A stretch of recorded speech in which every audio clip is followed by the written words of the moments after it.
Tuturuan ko kayo kung paano maging isang bebot. Bebo, bebo, bebo, bebo, First is mag-spray muna ako nitong Dalba para maging moisturize yung face natin.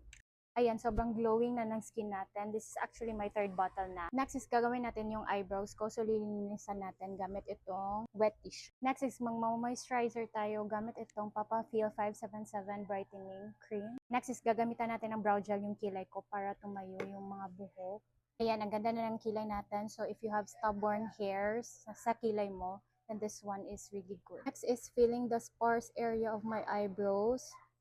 Like, I use this Bia kasi super ganda nito at saka thin lang yung nagagawa niyang strokes. Next is to carve out my kilay. So, I'm using the Sun's Face in the shade Mais. So, ganito lang. And then, carve out. Para, need kasi nating linisan. So far, so good. Ang ganda na ng kilay natin. So, start muna tayo sa eye. So, nilalagyan ko lang ng concealer para magiging base natin. And then, I set it using the BYS powder. Tap, tap.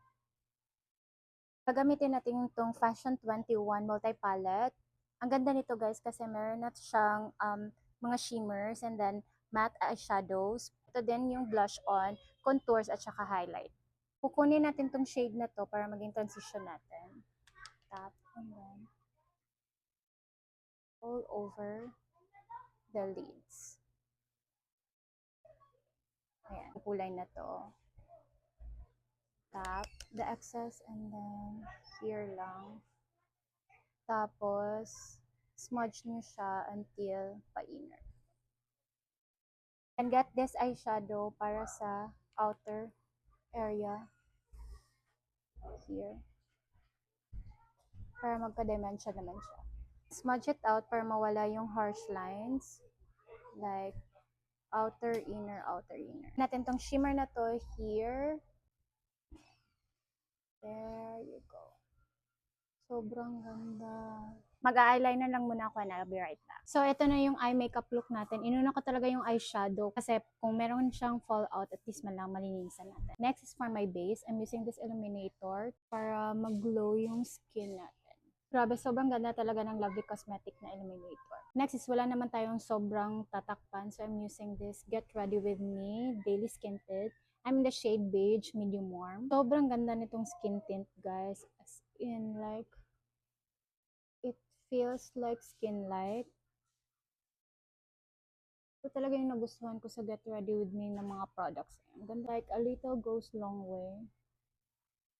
And full coverage din siya, guys. Yun yung nagustuhan ko. Sobrang skin light eh. Ang dami ding shade range nila. So, maraming kapag pipilian, which I like. Yan. This is with and without. Diba? And to color correct my under eye area, I'm using this Get Ready With Me multi-use base. Sabi, sobrang ingay ng background ko. Sorry guys.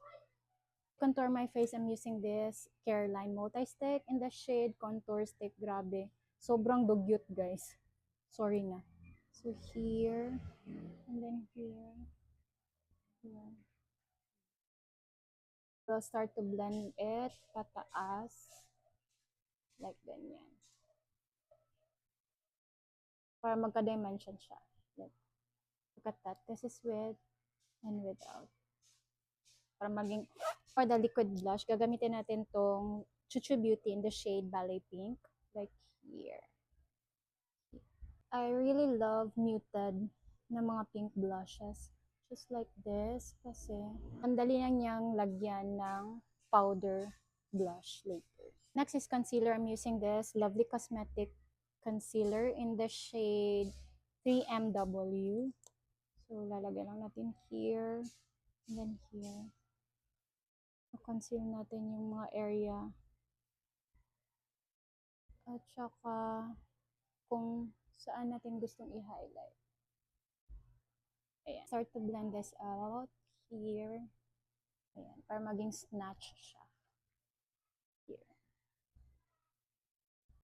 Pansin nyo, hindi ako naglalagay talaga dito here kasi may tendency talaga na nag-crease sila. So, what left on your brush, dun nyo lang siya itatap. para hindi siya mag-creasing. Powder bronzer. Here lang. I'm still using the Barry M. Ayan. Sobrang ganda. Pakak talaga to. To set my under area using this DYS compact powder. So, kuha and then tap the excess and then tap here. Yan. Imagine ka ng triangle here and then ganyan. The difference here versus here. This powder blush, I'm using this Spotlight Red Carpet. Sobrang ganda nito guys. Like I swear. So, kuha lang tayo ng product, then tap the excess and then place it up right here. Ayan. Lip liner, I'm using this Vice Cosmetics in the shade Kisses It. I start it here. Sobrang ganda nito guys. Bullet from Vice Cosmetic in the shade So Obsessed.